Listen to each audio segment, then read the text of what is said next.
Now this story, a surprising new poll from UC Berkeley. Look at this.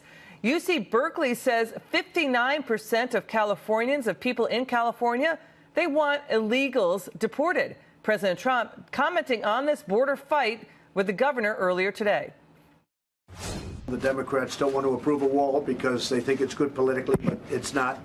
You're looking at what's happening in California with sanctuary cities where the people are really going the opposite way. They don't want sanctuary cities, and there's a little bit of a revolution going on in California. So it's people are really appreciating the work that you're doing on stopping drugs from pouring into this country.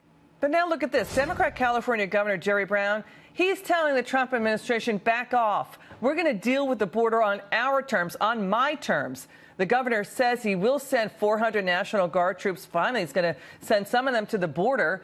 But he is saying, the governor's saying, guess what? Those troops, they're going to be paid for by federal tax dollars, and they're not going to enforce federal immigration laws. The president, though, saying, Jerry Brown, wait a second, not so fast.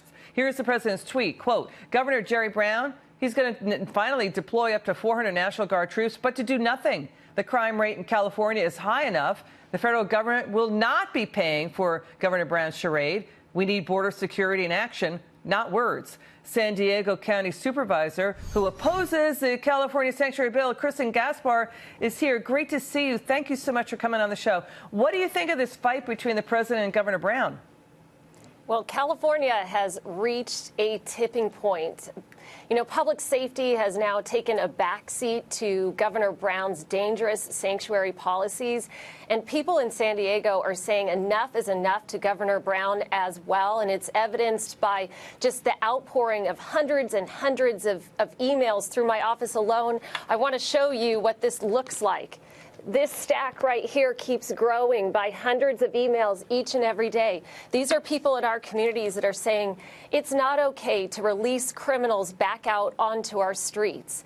And today, the Homeland Security Department released a report. It shows that 142 suspected gang members were just released back out into sanctuary cities. For California, that means almost 90 gang members were released back out onto our streets. Enough is enough, Governor Brown. Kristin, that's an important point you made, because that means 2/3 of the 142, it's all in California, the gang members released on the streets. Now, let's step back a second. Governor Brown and Democrats in California have said in other sanctuary areas, it's not just California, they've argued that sanctuary policies actually make the public safer because it means illegals will cooperate with the police if they're under sanctuary policies. But do criminal gang members like MS-13, do they cooperate with the police? Where has the common sense gone? I mean, we're expected to believe that in exchange for all of this chaos, that we're getting MS-13 gang members sharing information with the police.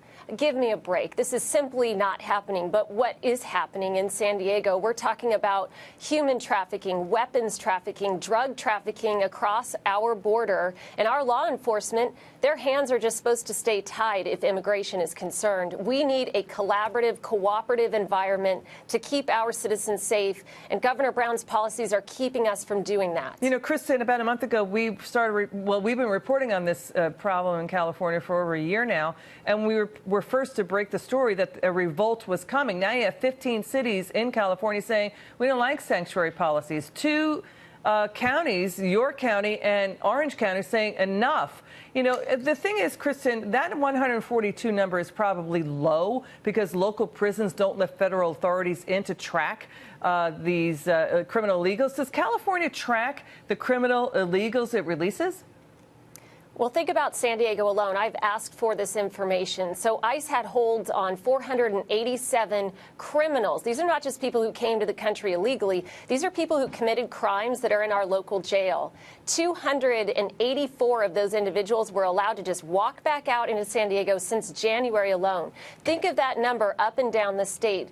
The numbers are huge, and people are starting to take note of this. So the crimes they've committed, can you go through them, Kristin? You know, each and every one is a little bit different. So you hear a lot about the 800 list, 800 acceptable crimes where ICE can place a hold. But let's talk about the things that aren't on this list. Your repeat offenders, drug offenses, multiple DUIs, cumulative offenders time and time again, cycling through our jails. And each and every time we put them in our jail for a year, $60,000 back to the taxpayers. Kristin, Gaspar, please come back on the show. We love having you on. That was a great interview. Thanks so much.